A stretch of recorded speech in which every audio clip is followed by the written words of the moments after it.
Hey everybody, welcome back to the second session of the Owning It webinar. I hope you had a wonderful week.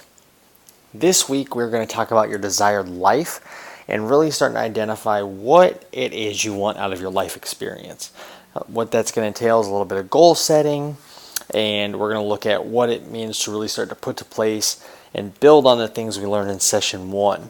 So before we get started in this second session, I want to cover a couple things. First, if you're just now joining us, I'm going to recommend that you go back and listen to session one of the Owning It webinar, because everything we do. But before we do that, I want to recap session one. In session one, we took the time to really identify the BEAR model, and you gain an understanding of how your beliefs, actions, and results create the complete life experience that you have. After that, you did an assessment of your current life situation, identifying one area that you want to focus on through this growth and personal development workshop. Make sure that that one area, you stick with it. So even if you, over the week, identified a new one and did the work for it, with the I am statements, the shoulds, those things, that's perfectly okay. Just make sure that moving forward, you don't change again, because we're going to build on it every week, and if you change from week to week, you're going to have a really hard time keeping up and getting the value and impact out of this workshop. Okay? So make sure you stick with that one. I also gave you some activities.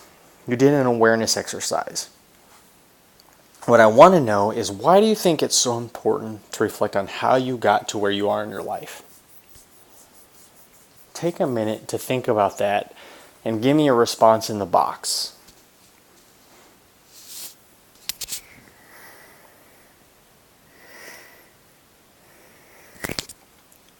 Why is it important to reflect on your current life situation and how you got here?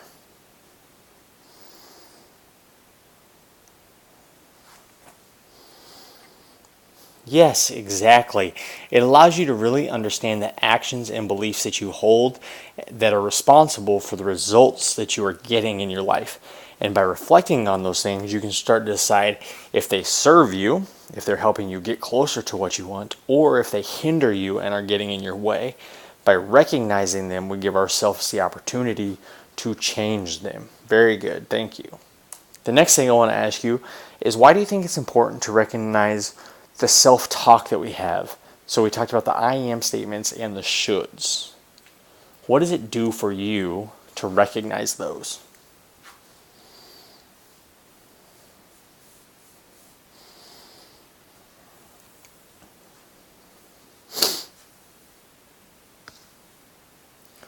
Right, exactly. If you can recognize those moments when you have a should, or you tell yourself you should be doing something, and understand what that something is, you can start to recognize why you don't do it. And you can put systems in place that will actually set you up for success, so that whenever you have that stroke of insight, that motivation, that aha moment, you will act on it. Remember, in session one, we talked about your results and that life experience. It doesn't take a lot. We use the golf analogy. Just little minuscule millimeter changes will have a big impact in where you end up later down the road. So by understanding what your hindrances are, when they show up, what are the things you should be doing that you're not, you can start to make those little adjustments that will lead to that overall desired experience. Very good. So I hope that you all got some very good information out of that. I hope that it paid off for you, and that moving forward we are going to use those in the next couple sessions. So do not lose any of that journaling activity. Do not throw it away. Do not scratch out. Keep it, because we're going to build on it. Okay? So let's talk about this session a little bit. In this session, we want to look at why you struggle to commit to see your goals through. Whenever you have those moments of I should, right? Let's say the easiest example is a New Year's resolution. In January 1, you say, I'm going to do this year in 2019, and then by the end of January, you fall off and you don't see it through. Why? You tell yourself you should go to the gym. You tell yourself you should work on a relationship. You tell yourself you should start saving for your future, and then you don't. Why is it? What are the things that get in our way of committing and seeing those through? We want to look at that a little bit. And then we want to set goals that we actually care about. And then what we want to do is we want to lay the framework that will let you believe in yourself and identify what actions will lead to your desired life. Okay? So with that, let's look at a couple things. First, I want you to write down in your one component that you choose to work on, what are 3 goals that you want to accomplish in the next 1 to 10 years? And then, what will it feel like to accomplish each one of those goals? And really think about the feelings associated with that. When you hold that thing or get that result, what will it feel like?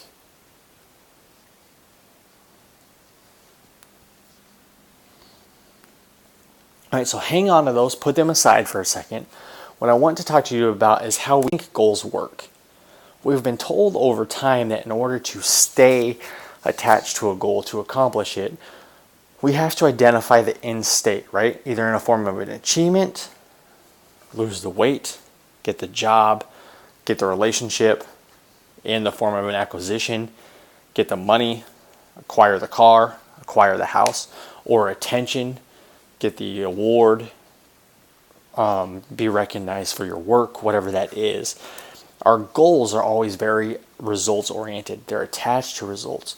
And what we've been taught over the time, which I think is a huge lie, is that these results, if we go through them, we accomplish them, if we attain them, it will eventually lead to our happiness, right? If I get the money, I'll be happy. If I get the car, I'll be happy. If I have the relationship, I'll be happy. If I whatever. But what happens is this actually is 100% completely wrong. And you know this, right? Think about your current situation. Everything you have in your life, at some point, you wanted. All of the things you've acquired, you've said, I want that. I want to attain this job. At some point, you were excited about it. And then you get it, and you're like, nope, that's not it. And you get to that mountain peak, and you're like, I wonder if what I want that's going to make me happy is on that mountain peak over there, right? And you just keep jumping from mountain peak to mountain peak, and you're never happy attaining all these results, the cars, the stuff, the different relationships, whatever it is for you, you're never happy with it. It's because the whole system we've been taught is a lie. That's why it's like 95% or something of New Year's resolutions fail by the end of February. Because we're not actually tied to the outcomes. We don't actually care about the outcomes. We're not attached to the result. What we're actually attached to is the feeling and the experience that surrounds that. So go back to your goals. Look at those for a second. If you wrote a goal around health, is it actually the health that you want, or is it the way you're going to feel whenever you're healthy? In your finances, is it actually the numbers on the bank account, or is it the experiences you can have whenever you have those numbers in your bank account, right? The belief, actions, results model all comes back to this life experience. And I like to think of it as you don't actually want a Ferrari. Very few people appreciate a Ferrari for the Ferrari itself, for the bright red and the design and all of the history that goes into it. Very few people have appreciation of that. But what a lot of us want, myself included, is not the Ferrari, but we want to be at the stoplight. We want to have those 12 cylinders kind of just rumbling underneath our feet, and somebody to pull up next to us that's a little bit cocky and give us a head nod, maybe a wink, look at the red light, rev their engine. And when that light turns green, you pop that clutch, you peel those tires, you squeal down the road, you're 2 blocks out doing 140 miles an hour, and you look up and the person is in your rear view mirror so far that you can't even see them, right? That's the experience you're looking for. Is it the Ferrari? Maybe not. Maybe for some of you, but most of us, it's really the thing around the Ferrari. It's that feeling we get. It's not the award that you're looking for. It's the pop in circumstance. It's the people congratulating you. It's the feeling of accomplishment. It's the knowing that you did something. It's that self-pride. That's what we're after, that experience around it. It's not the weight that you want to lose. It's how you feel in your skin. It's the compliments. It's not the new clothes that you get to buy, but how it feels to look in those new clothes. So once again, look at those 3 goals that you wrote. You're not after the goals themselves. It's the experience of life that surrounds those goals, those feelings that are attached to them. And if you're setting goals based on this results, this outcome base, and you're not staying committed to them, what would it look like if you started setting goals about the feelings, about the experience? What would that do for you? So let's think about that for a minute. Let's write some experience-focused goals specific to the one component that you've chosen to work on. How do you want to feel?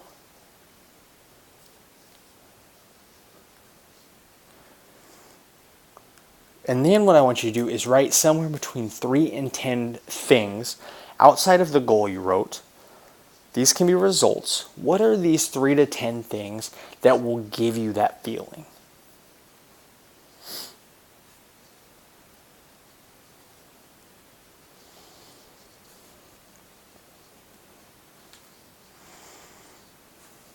Great, keep those because we're going to do some more work on this, right? But before we do, I want you to really think about your future state vision of yourself around these feelings.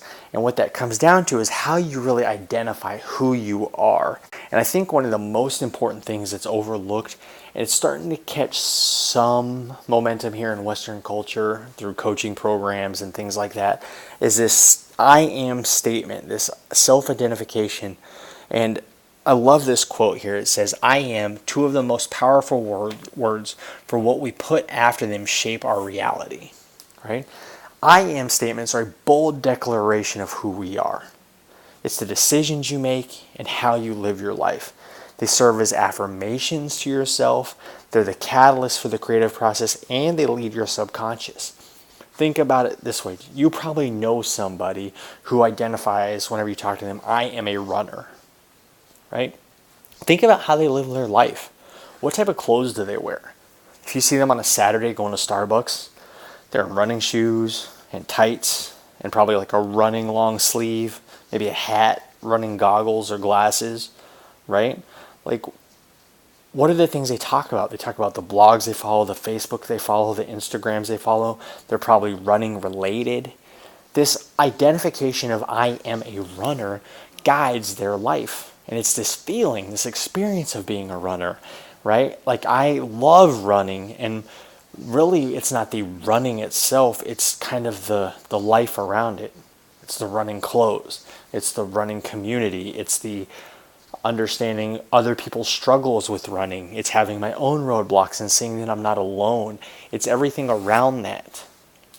So if you say that I am not smart enough to become an entrepreneur, I am not able to become healthy, I am not savvy enough to become financially wealthy, I am not good in relationships. These things will define the actions you take and therefore the results you get. So what I want you to spend time on this week is identifying a future I am statement. You started to work on your current I am statement, and I want you to keep that in mind.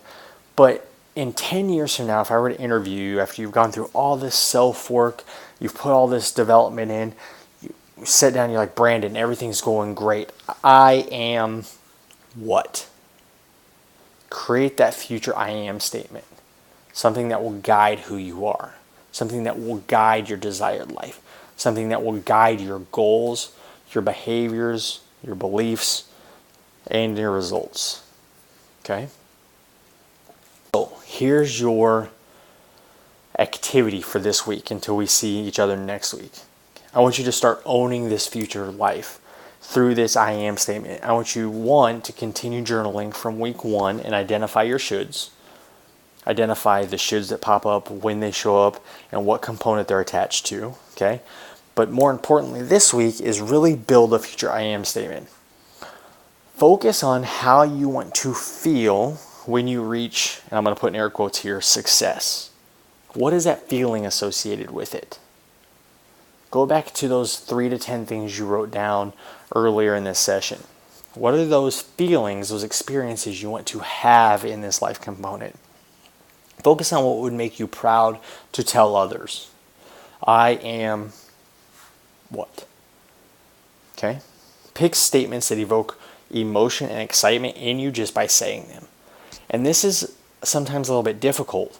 So what I want you to really do is put effort into sitting down somewhere quiet, writing these or typing these, whatever works for you, and really connecting with it. Visualize yourself saying these words. Say them out loud. Visualize yourself telling your friends, hey, I've made it. I am this. And sit in that for a minute. Feel those feelings. Okay?